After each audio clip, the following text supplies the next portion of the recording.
Welcome to This Explainer. Today we're unpacking a really specific, kind of fascinating theological framework by author James B. Jordan. We're going to dive deep into his analysis of the book of Genesis to understand his precise arguments regarding the biblical submission of wives to their husbands. We'll be exploring how the source material traces concepts of authority all the way from the creation of the world right into the daily dynamics of a modern household. Here's our roadmap for today. We'll start with true versus false dominion, then move into being clothed in judicial office, look at submission based on office, and finally, we'll cover the boundaries of submission. All right, part 1, true versus false dominion.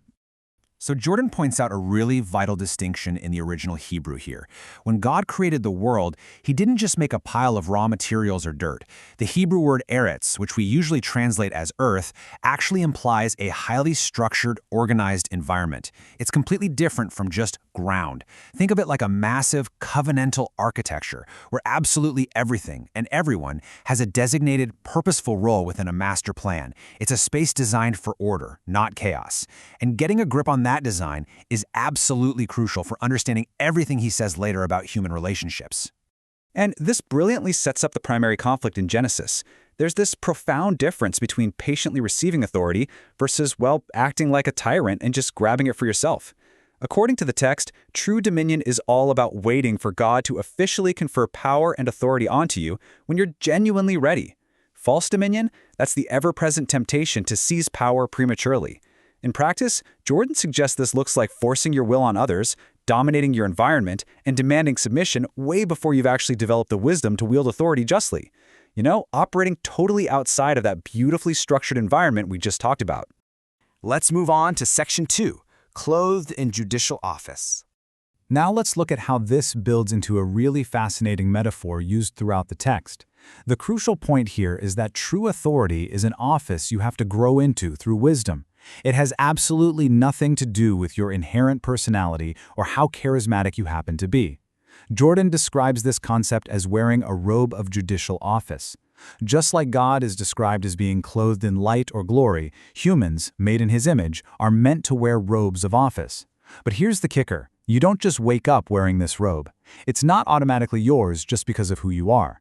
This robe represents an objective authority meant for elders, for those who have matured.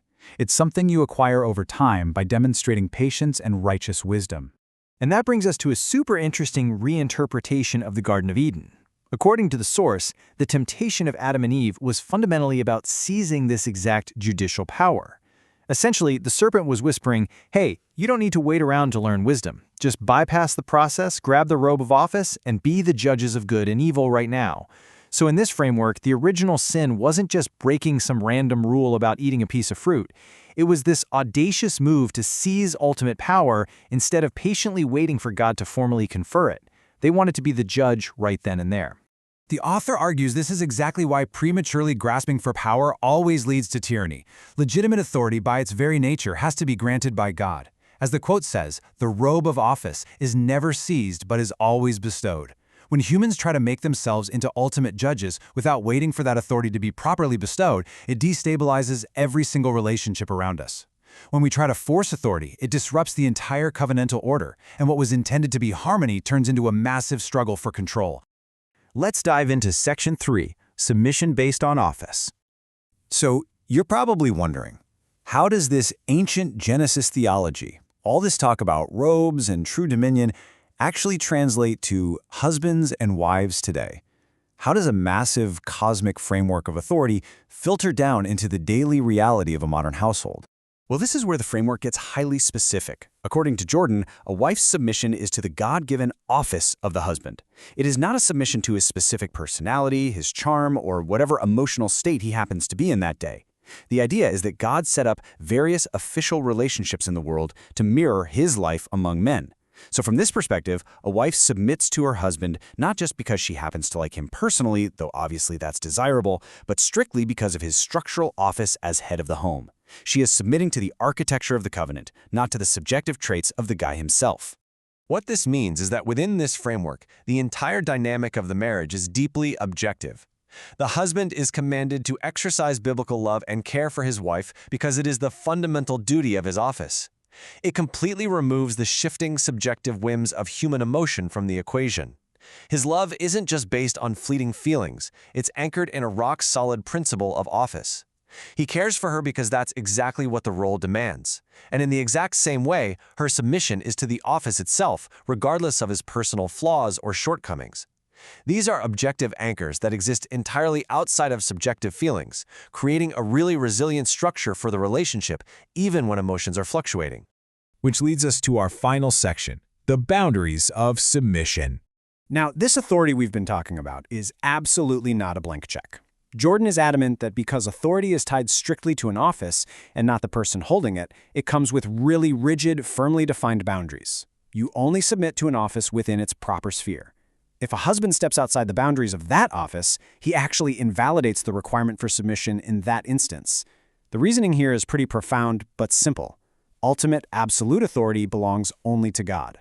Since only God's office is absolute, every single earthly office is inherently limited and fully subject to his higher laws.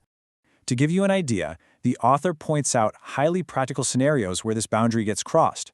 For example, if a husband orders his wife not to attend worship, she's not supposed to submit. Why? Because he's acting entirely outside the sphere of his office and actively infringing on her direct relationship with God. Furthermore, if he attempts physical, corporal punishment against her, he is crossing a massive boundary. The author states explicitly that corporal punishment is a power reserved strictly for the state when dealing with free adults. It literally does not belong to the husband. If he attempts it, he's operating completely outside his jurisdiction. In those instances, his authority simply does not exist, and the source even notes she'd have actual grounds for action against him in a court of law. His authority is absolutely bound by these strict rules. As we wrap up this explainer, I want to leave you with a thought. Jordan's framework fundamentally roots marital dynamics in these ancient covenantal structures of Genesis, drawing a really hard line between personal identity and judicial office. As he says, no office is absolute, each has its designated boundaries. If no earthly office is absolute, how might understanding these rigid sphere-based boundaries change the broader cultural conversation around biblical submission today? Thanks for joining us for this explainer, and keep exploring these fascinating ideas.